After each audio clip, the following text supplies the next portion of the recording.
you that I greet the formation of Choose Clean Water as what we have needed in the Congress for a very long time, a whole bevy of co-conspirators. You do not move anything in the Congress of the United States by simply being on the right side.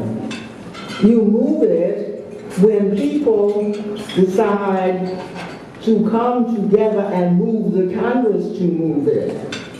So I believe that you have formed, with your formation, the stars that were not quite aligned now have become aligned.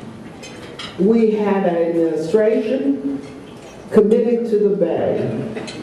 We have a Congress that has had, I must tell you, since I sit on the committee, heartbreaking hearings on the Bay.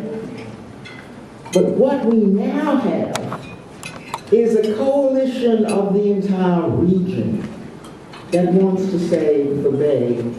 And the notion that these stars come together at your first annual conference when we are determined to reauthorize the Chesapeake Bay program in Congress, and not to forget, we're going to make it two in the same year, the Cummings-Carton bill.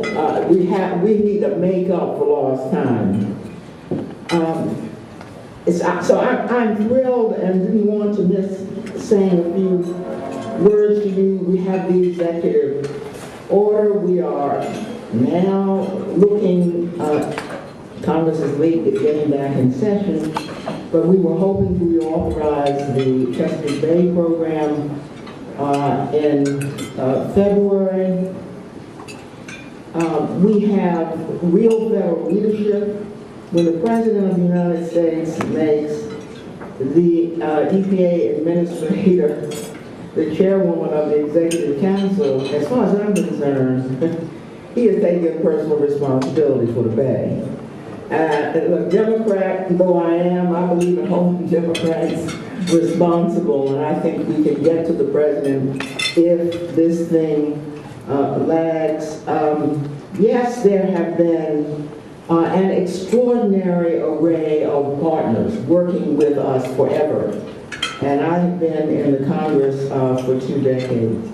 So I know many of you, certainly in this region, and have sat and talked not only about the Bay, but about the poor, pitiful stepchild, the Anacostia River, which contributes disproportionately to the Bay's problems.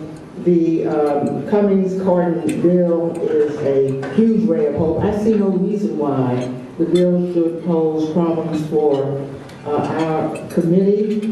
I love the bill because I'm tired of hearing about missed deadlines. We pour money, we are told, or we put money, to put it more actually of what we've done. And EPA has come before us countless times, and we hear about how we're doing all we can, and the Bay seems to be getting worse. There's something wrong with that picture, and what I think you have done is to force all of the actors to face the truth. Whatever you've done, it doesn't work. It's time to do something that does work. The bill's benchmarks, the holding of the various jurisdictions accountable for the first time. Frankly, I think they have rarely talked to one another, so that they understand what part of this very large puzzle each is responsible for, so that they can compare how some are meeting benchmarks and others are not, so we can shame those who have not given the appropriate attention to the Bay. Now, I am a longtime member of the House Transportation and Infrastructure Committee, and ever since I have been on the committee, I have always chosen as one of my subcommittees the Water Resources Subcommittee. I do not believe, as I look down here, maybe there's somebody from the minority, I do not believe that the region has other members on the water resources. Who? Donna is on it this year. That's very important. It's a fairly large committee. We have not had trouble getting attention for the Bay. The Congress understands the Bay. It's one of the great wonders of the American world. And but what I have described as heartbreaking is the hearings, where instead of hearing of at least a little progress, we hear of monstrous abnormalities. We hear of entire species that we depend upon, even economically, like oysters, turning on us or away from us. And you sit there questioning those who come before you, looking for answers, essentially from the wrong people. Because you have before you the federal officials, a part of the puzzle, but unfortunately an inadequate part. Now we have an executive order, we have a president who's taking responsibility. Yeah, we have some problems with what we're doing. We got direct access to the people who have taken responsibility, and the ball is now in our court. In the Water Resources Subcommittee, where time to stop crying and start acting.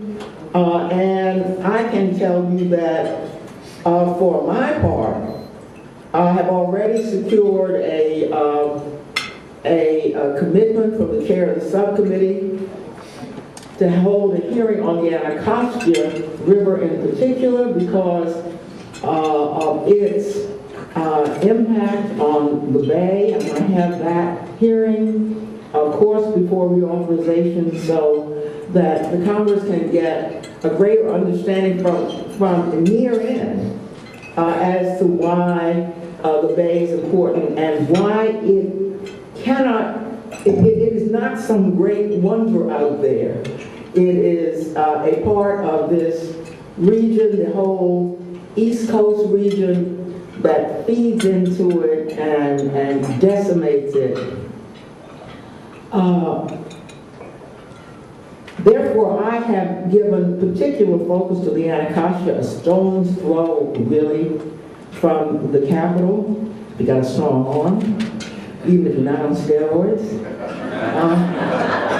And it took me almost 10 years to get my Anacostia Watershed Initiative through the Congress, but when the Democrats took control in the last Congress, we were able to get the Anacostia Watershed Initiative passed, and we have already initiated the first pilot project. This is a 10-year plan involving the near-in jurisdictions that affect the Bay, Maryland, Virginia, the District of Columbia, requiring each of them to buy in order for the federal government to buy in. And this ahead of what you are doing. The initiative, in essence, is in miniature, much of what you are doing. The first thing that the Corps of Engineers had to do was to do a first draft, and they have done a first draft of their action plan, and they are at work in Sligo Creek, which they regard and we believe is an important model for much of what you are doing.